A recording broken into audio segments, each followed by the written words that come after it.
Muito bom dia, ouvinte. Produzido nos estúdios da Web Rádio Meimei, Garça, São Paulo, Momento Espírita está sendo retransmitido neste mesmo horário pela Web Rádio Nova Alternativa e pela FM Nova Alternativa. São 11 horas e 22 minutos em Garça, estação outono. Hoje é domingo, 26 de abril de 2026. Agradecemos sua audiência. Você assiste os programas Saúde e Espiritualidade Você, Momento Espírita e Perspectiva, com imagem e áudio no aplicativo da Rádio Meimei, no YouTube, no site, clicando na câmera e no Facebook, com celular, smartphone, tablet. E vamos então aos temas desta edição.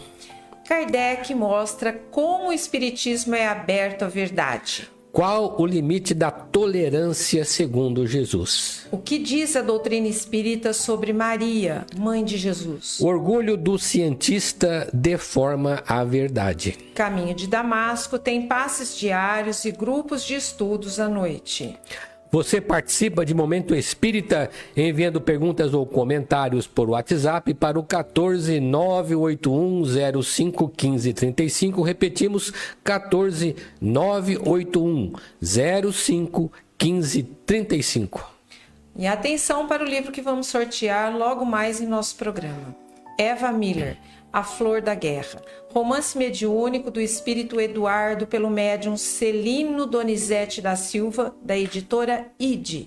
Mande um WhatsApp agora mesmo para o 14 981 05 15 35 dizendo que quer ganhar o livro. A equipe dessa edição, assistência técnica e sonoplastia, Augusto Tavares e Leandro Carvalho. O Cláudio atende aos ouvintes e apresentação, Sônia Marra e Marco Cavalcante. Momento Espírita. Um tempo de paz.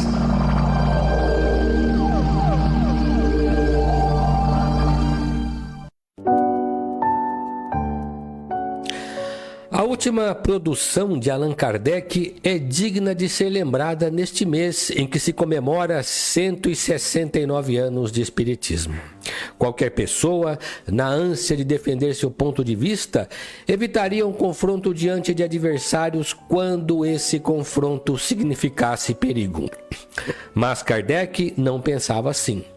Quando ele publicou o Catálogo Racional para uma biblioteca espírita em 1869, o espiritismo ainda estava nascendo, de modo que devia haver pontos obscuros ainda para serem esclarecidos. Mesmo assim, ele publicou esse catálogo. Mas seu intuito não foi apenas de ajudar os espíritas principiantes a formar sua biblioteca, mas deixar bem claro que o espiritismo não pode ter medo da verdade. O catálogo consistia na indicação de obras que os espíritas deveriam conhecer. Cada livro que indicava era acompanhado de um comentário. Aliás, àquela altura, a religião vinha cambaleando diante do ímpeto dos cientistas em desvendar mistérios que, até então, eram tidos por milagres. E o que mais os líderes religiosos temiam era o avanço do ateísmo. Com o espiritismo, como o espiritismo se colocava ao lado da ciência, para ele também foram dirigidas críticas violentas. Por isso mesmo, as poucas obras espíritas passaram a fazer parte do índice proibido da Igreja. Quem está com a verdade? Nada pode temer, pensava Kardec, e este é um lema do espiritismo. Dessa maneira, embora a doutrina nascente e violentamente agredida, o espiritismo se colocava à disposição de quem quisesse criticá-lo. Para Kardec, todos têm direito a expressar sua opinião, de modo que os críticos, desde que sinceros, merecem respeito. Se não conhecemos o pensamento do adversário, dizia ele, como podemos avaliar se o nosso está certo? Este posicionamento é um dos pontos de honra da doutrina espírita, até porque, segundo o próprio Kardec, ninguém é dono da verdade e, sendo assim, A nossa verdade, por mais verdadeira, não representa a única expressão da verdade. Somos todos aprendizes na escola da vida e o que deve prevalecer em nossas escolhas é a humildade e a sinceridade. Não veneramos Kardec, como muitos podem pensar. Só podemos venerar a Deus, mas Kardec teve um papel fundamental para o surgimento do Espiritismo num momento crucial para a humanidade. Esta postura, que como falamos, constitui o ponto de honra do Espiritismo, fez com que Chico Xavier, certa vez, fizesse a seguinte declaração: se Allan Kardec tivesse dito, fora do Espiritismo não há salvação, eu não seria espírita. Ainda bem que ele afirmou, fora da caridade não há salvação.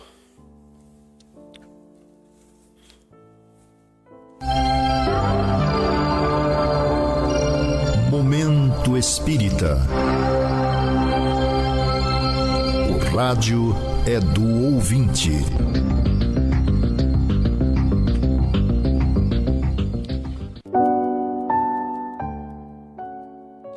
Mais uma questão que fomos buscar em nossos arquivos. Uma senhora afirmou que Jesus foi muito exigente em relação a certos atos que praticamos no dia a dia. Até que ponto, ela pergunta, devemos tolerar uma pessoa que não cumpre bem com as suas obrigações e com isso nos prejudica?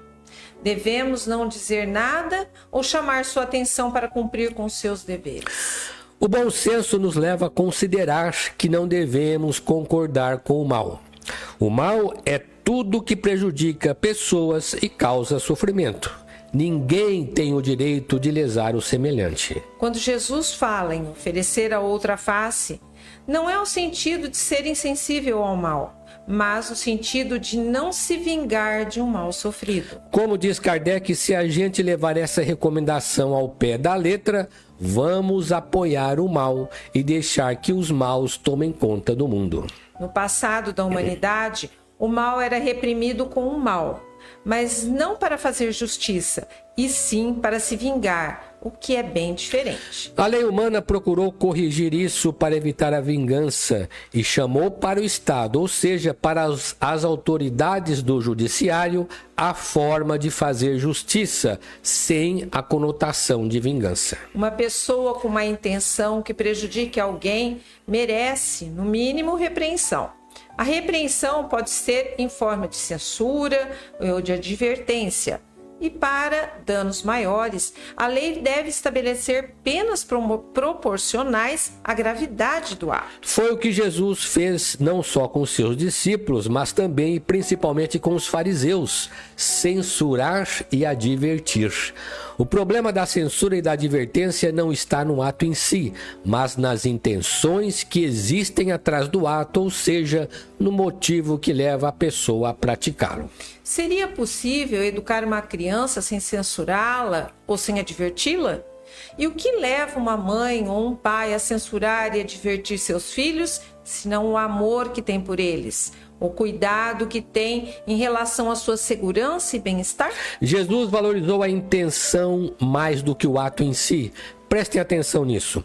Uma pessoa pode cometer um erro sem intenção de errar. É diferente daquela que pratica o mal movido pelo desejo de prejudicar. É claro que a primeira, embora errando, não pode ter o mesmo grau de culpa que a segunda. No direito, o crime sem intenção é culpa. O crime premeditado é dolo. Há uma diferença fundamental entre eles. Embora os dois devam ser censurados ou apenados pelos erros que cometeram, o primeiro só pode ser advertido quanto à sua ignorância ou sua negligência. No Evangelho segundo o Espiritismo, São Luís responde a Kardec que a regra da conduta deve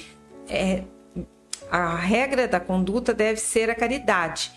Caridade no sentido de indulgência, de compreensão em relação à limitação dos outros. Desse modo, quando uma pessoa comete um erro somente contra si mesma, se ela não estiver prejudicando ninguém, esse erro jamais deve ser divulgado. No entanto, sabendo disso, temos o dever de assisti-la, de ajudá-la para que não se prejudique. Mas nunca devemos sair por aí divulgando sua conduta, criticando abertamente e falando aos outros sobre sua vida. Seria falta de caridade, falta de indulgência. Contudo, se a conduta de alguém pode prejudicar outras pessoas, então é nosso dever moral proteger suas vítimas. Se preciso, denunciando essa pessoa. Essa situação se enquadra perfeitamente no princípio do amor ao próximo, pois, segundo São Luís, é preferível que uma pessoa seja prejudicada do que muitos serem prejudicados por ela. Jesus foi um exemplo desse tipo de comportamento. Embora proclamasse bem alto que devemos nos respeitar e nos amar uns aos outros, ele não deixou de tornar público o mal que fariseus praticavam contra o povo. Livro que vamos sortear daqui a pouco. Eva Miller, A Flor da Guerra. Romance mediúnico do Espírito Eduardo, pelo médium Celino Donizete da Silva, da editora ID. Mande sua mensagem dizendo que quer ganhar o livro, usando o seguinte contato: 14 981 05 1535. 14 981 05 1535. E o Cláudio vai receber. Próxima questão.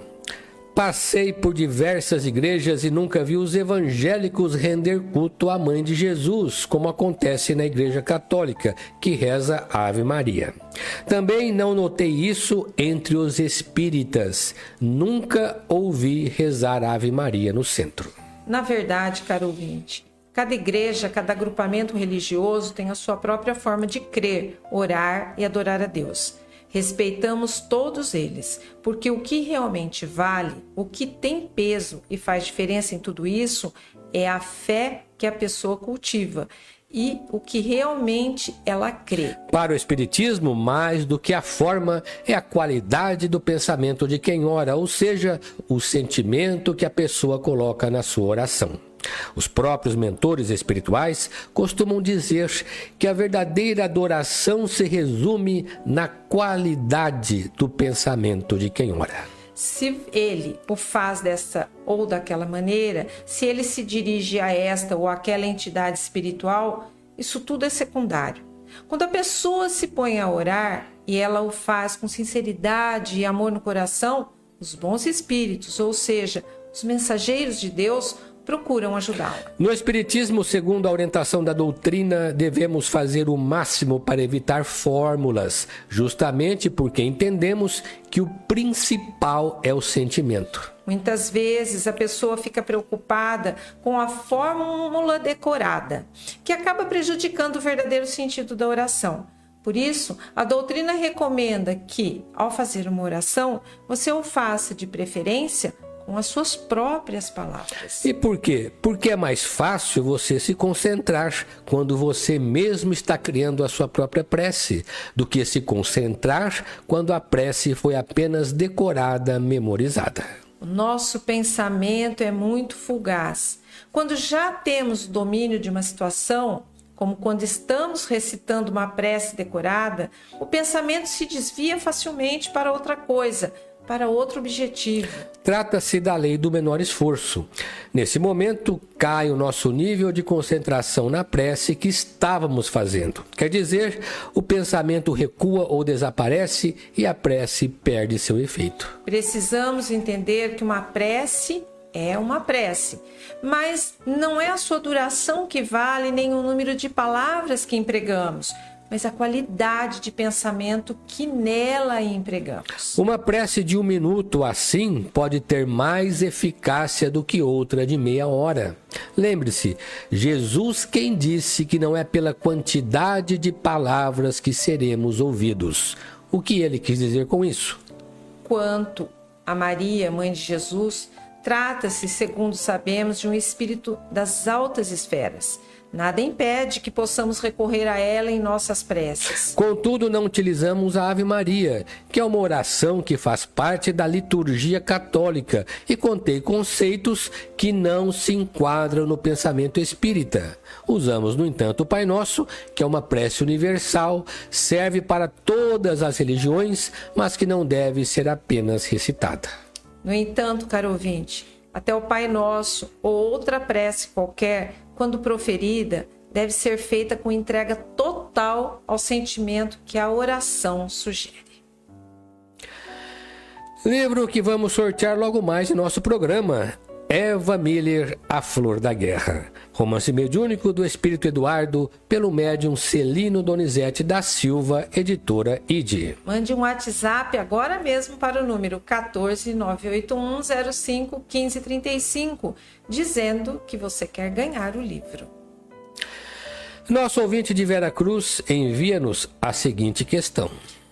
Muitos acreditam que a prova física definitiva, como uma materialização de espírito, seria o fim do materialismo. No entanto, o Espiritismo ensina que a convicção é uma conquista da razão. Se um pseudocético tivesse a experiência de abraçar um espírito materializado, como de um ente querido, porque a mente dele ainda assim tenderia a buscar explicações como alucinação ou fraude, o orgulho intelectual pode ser um obstáculo maior para a verdade do que a própria falta de provas? Bem apropriada questão. Na verdade, a prova não pesa tanto quanto o orgulho do cientista.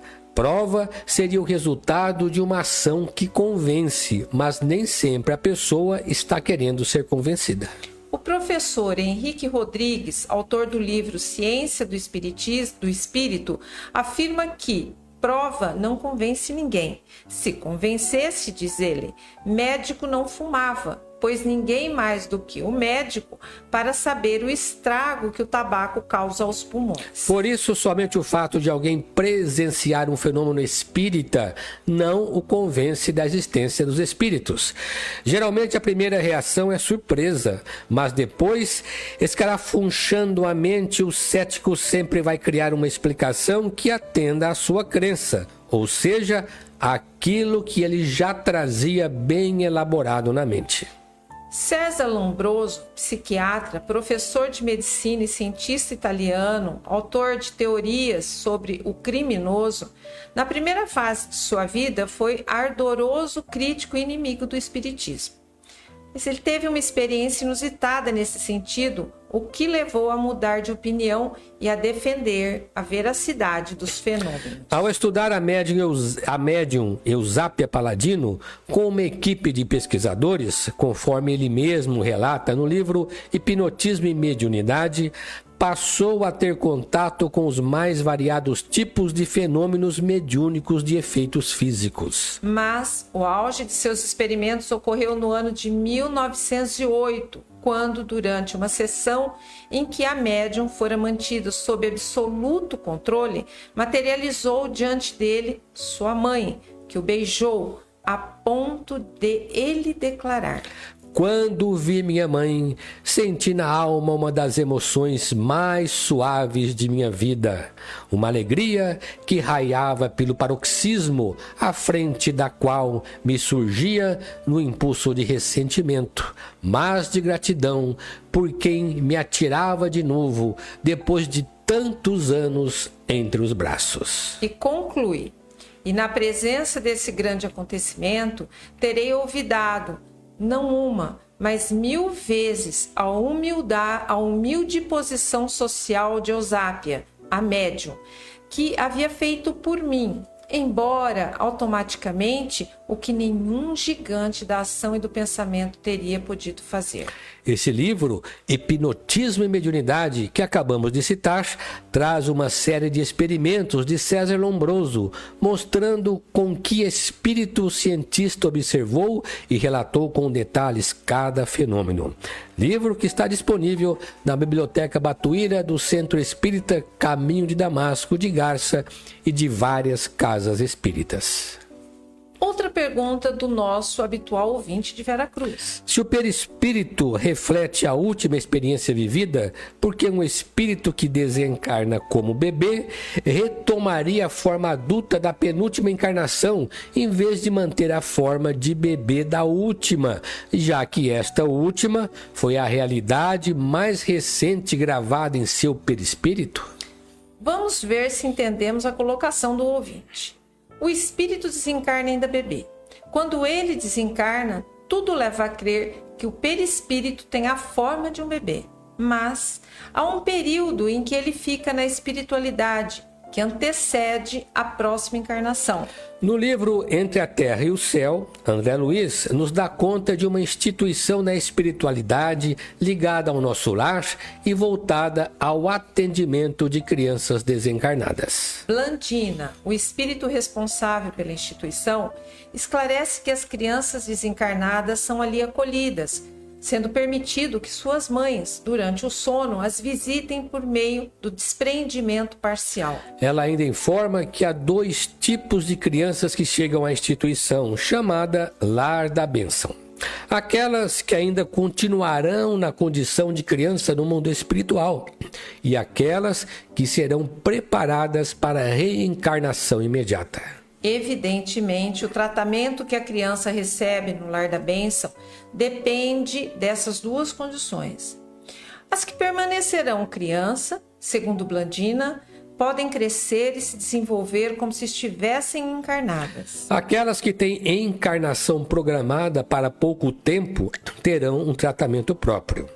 Diante do processo de redução perispiritual, elas retornarão à fase correspondente à célula ovo do corpo a ser formado para seu natural desenvolvimento.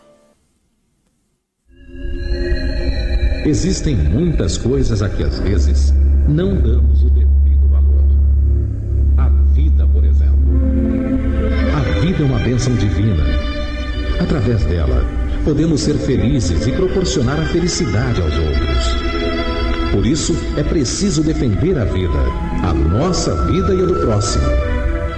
Pena de morte, aborto, suicídio e eutanásia são formas de violência contra a vida com as quais não podemos concordar.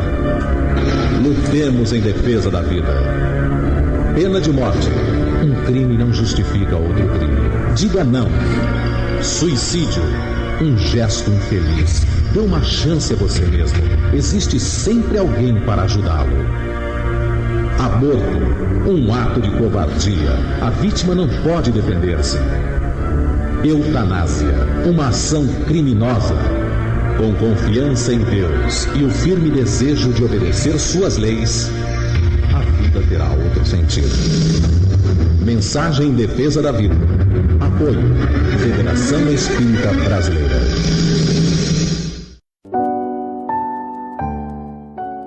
O Clube do Livro Espírita de Garça obtém livros por preços abaixo da tabela, permitindo que seus associados os adquiram por apenas R$ 27.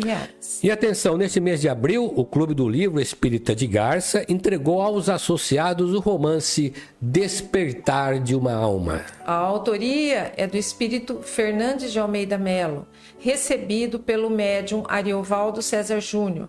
As diversas encarnações de um guerreiro celta desde o ano 920 de nossa era até os nossos dias atuais. O lançamento é da editora Boa Nova.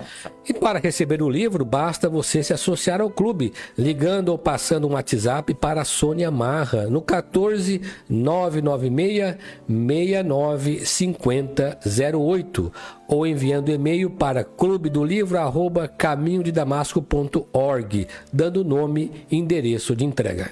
O Clube do Livro, o Centro Espírita Caminho de Damasco oferece ao público passes diários de domingo a domingo, menos na quinta-feira. A aplicação dos passes tem início às 18 horas. Para crianças, sempre acompanhadas pelos pais ou responsáveis, ela ocorre meia hora antes, às 17h30. O Caminho de Damasco também realiza reuniões de estudos, às segundas, quintas e sextas-feiras, às 20 horas, para quem se interessar.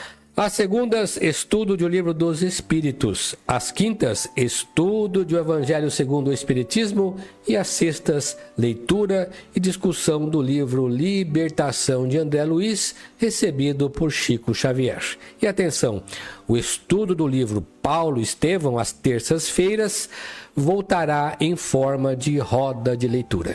E a atenção agora para os pais. A evangelização infanto-juvenil e as reuniões da mocidade no Lar Meimei acontecem todo domingo a partir das 9h45. Às 10 horas também contamos com um grupo de adultos lendo e discutindo o Livro dos Espíritos. A roda de estudo está aberta a quem se interessar. A entrada é livre.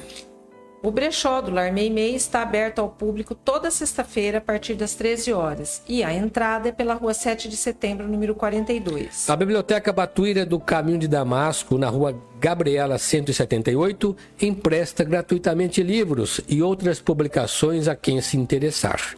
Permanece aberta durante as reuniões de passe.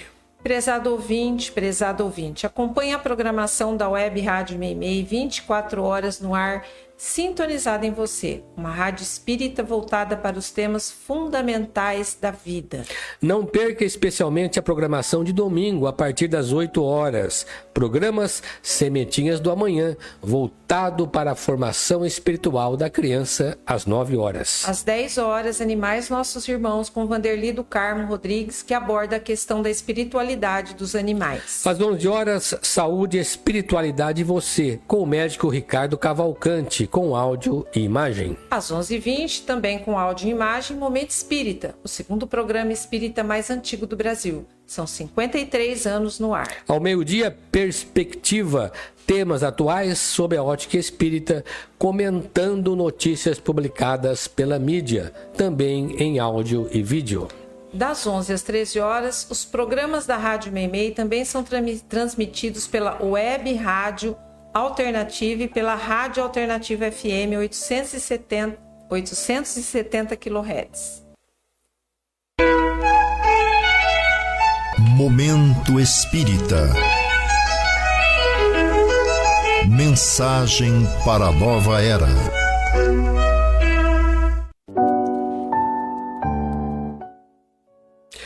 Conhecendo a doutrina espírita, missão do Espiritismo.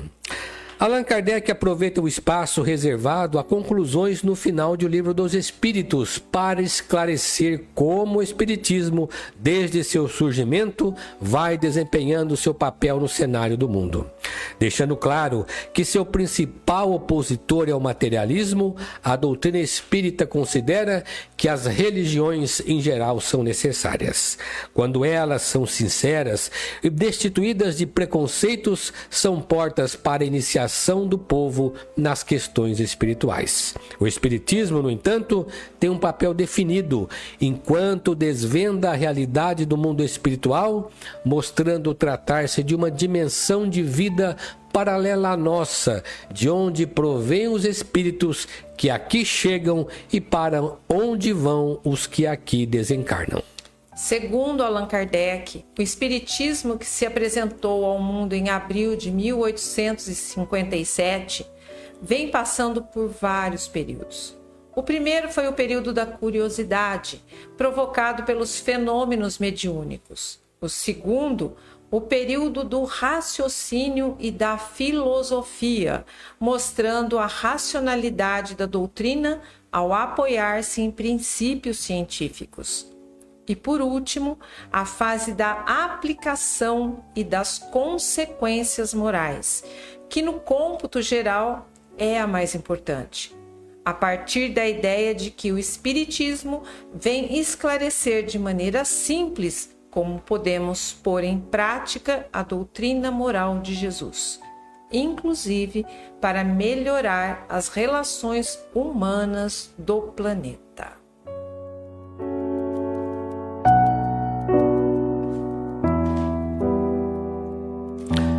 Chegou o momento do sorteio do livro que anunciamos ao início desta edição.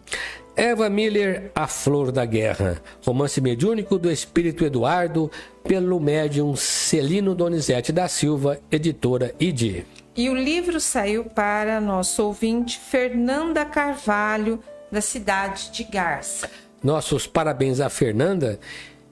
Que você aproveite bem a leitura desta obra. E você pode retirar o livro ali na Loja Leves, na Rua Minas Gerais 148, centro da cidade, durante a semana, no horário comercial. E caros ouvintes, agradecemos a sua amável audiência e atenção. E se você permanecer na Rádio Meimei, vai assistir na sequência o programa Perspectiva, temas atuais sob a ótica espírita. E encerrando esta edição, o Momento Espírita deseja a você e a todos saúde e paz. E para encerrar, vamos ouvir uma mensagem espiritual na voz de Chico Xavier.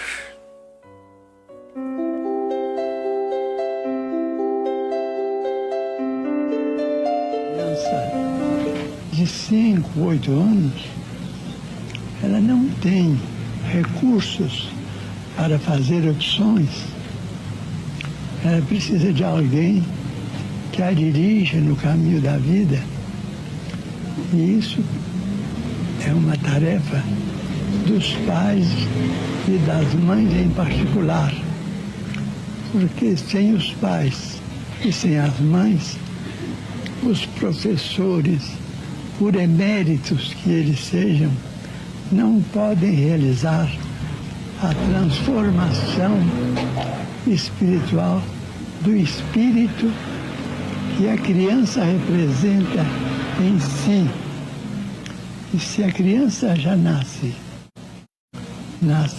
numa condição de necessidade, como um pássaro recém-nato, que aprende pouco a pouco a voar, é uma descaridade deixarmos nossos filhos em plena ignorância da responsabilidade de viver, da beleza do amor e da felicidade de sermos unidos para o bem. A criança é um adulto que está numa fantasia transitória até mais ou menos os 14, 15 anos. Uma criança, vamos dizer, não tem, vamos dizer que não tem qualidades.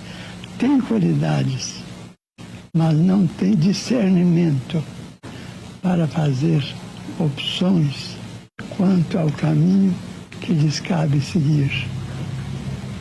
Daí a tragédia dos toxicômanos, que começam cedo, seduzidos por criaturas inescrupulosas que se fazem traficantes desses venenos. A falta de pais vigilantes criou os delinquentes infantis.